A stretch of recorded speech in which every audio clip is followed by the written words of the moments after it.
আসসালামু আলাইকুম। যারা কেক বানাতে গিয়ে বারবার ব্যর্থ হন, একেবারেই কেক ফুলে না, আজকের ভিডিওটি তাদের জন্য।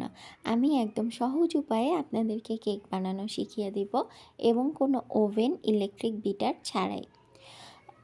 আমি আজকের কেকটা চুলাতেই বানাবো। দেখুন আমার কেকটা কতটা সফট হয়েছে।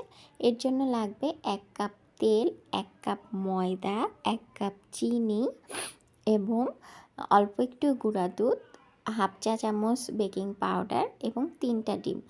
উপকরণগুলো কিন্তু খুবই ঠিকঠাক পরিমাণ মতো দিতে হবে। আমি এখানে 3টা ডিমের সাথে 1 কাপ ময়দা দিব।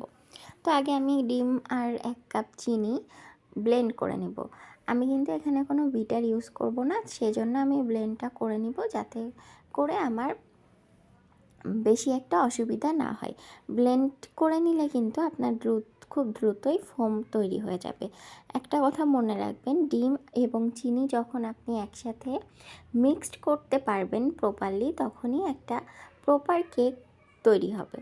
তো আমি দেখতেই পেলেন যে 3টা ডিম এবং 1 কাপ চিনি আমি ব্লেন্ড করে একটা পাত্রে নিয়ে নিব এবং আস্তে আস্তে করে এর সাথে আমি 1 কাপ ময়দা, 1 কাপ তেল অ্যাড করে দিব।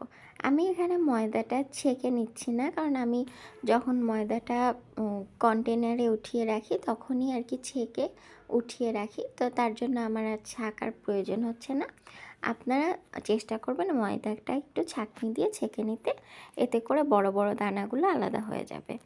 তো আমি এখানে ময়দাটা মিক্সড করে নিব। দেখুন আমার কিন্তু কোনো ধরনের বড় চামচও লাগতেছে না, আমি জাস্ট একটা ছোট চামচ দিয়েই ব্লেন্ড করে নিতে পারবো। এরপরে আমি তেল অ্যাড করব, যেহেতু আমার 1 কাপ ময়দার সাথে 1 কাপ তেলই আপনারা দিবেন। চেষ্টা করবেন উপকরণগুলো সব কিছু ঠিকঠাক মতো দেওয়ার জন্য, তাহলে কেকটা পারফেক্ট হবে। তো এই যে আমি ব্লেন্ড করা হচ্ছে আর কি। আপনাদের কোন ফ্লেভারের কেকটা বেশি পছন্দ আমাকে জানাবেন। তো ব্লেন্ড করে নিচ্ছি। এরপরে আমাদের লাগবে 1 চামচ ভ্যানিলা এসেন্স এবং আমি একটু সামান্য গুঁড়া দুধ অ্যাড করে দিব। গুঁড়া দুধ দিলে হয় কি, কেকটা সফট হয় আর কি। এই যে আমি বেকিং পাউডার দিয়ে নিলাম এবং গুঁড়া দুধ অ্যাড করে নিলাম। গুঁড়া দুধটা কিন্তু অবশ্যই দিবেন, এতে করে কেকের টেস্ট এবং কেকটা খুব সফট হবে। তো দেখুন আমি কিন্তু খুব ইজিলি এটাকে মিক্সড করে ফেলতেছি। আমার কিন্তু কোনো ধরনের বড় চামচ বলেন বা ইলেকট্রিক বিটার বলেন, এমনি হ্যান্ড বিটার বলেন, কিছুই লাগছে না। যেহেতু আমি কেকের ওই ডিম আর চিনিটা আগে ব্লেন্ড করে নিয়েছিলাম, সেজন্য কিন্তু বেশি একটা ঝামেলা হচ্ছে না। আমি কিন্তু খুব ইজিলি এটা মিক্সড করতে পারছি।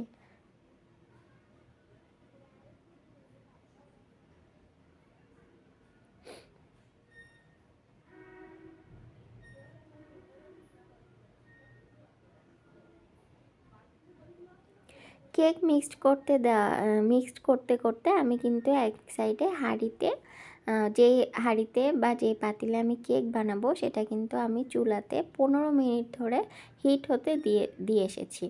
এটা আপনাকে 15 মিনিট ফ্রি হিটে রাখতে হবে। ফ্রি হিটে কীভাবে রাখতে হয় এটা তো অনেকেই সবাই জানেন। 15 মিনিট জাস্ট পাতিলটা চুলার উপরে দিয়ে রাখলেই হবে। এখন আমি যেই মোল্ডে কেক বানাবো সেই মোল্ডে একটু অয়েল ব্রাশ করে নিয়েছি অফ ক্যামেরাতে এবং একটা পেপার আমি কেটে নিয়েছি। নর্মাল খাতার পেপার যেগুলো, ওগুলাই আমি কেটে নিয়েছি এবং আমি পাশে কোনো পেপার অ্যাড করিনি, পাশে জাস্ট তেল ব্রাশ করে দিয়েছি। এবার আমি মিক্সচারটা ঢেলে ড্যাব ড্যাব করে দিব, যাতে ভেতরের বাতাসটা বাইরে বের হয়ে আসে।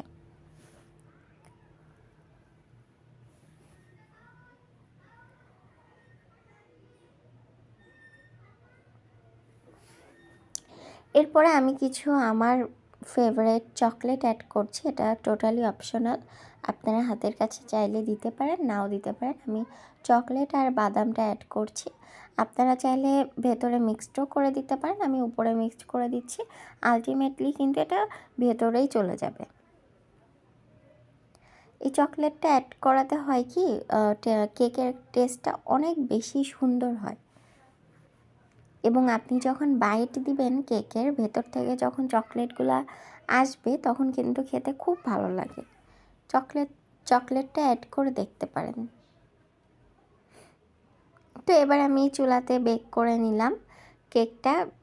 কেকটা আমার 30 মিনিট ধরে আমি বেক করেছিলাম আর কি। আপনারা একটু টেস্ট করে দেখবেন। 30 মিনিট হয়ে যাওয়ার পরে তারপরে আপনারা হচ্ছে কেকটা একটু দিয়ে দেখবেন, যাতে ছুরি ঢুকিয়ে দেখবেন যে ঠিকঠাক হয়েছে কিনা। ছুরিতে যদি কেক না লেগে থাকে তাহলে বুঝবেন একদম পারফেক্ট কেক হয়ে গিয়েছে।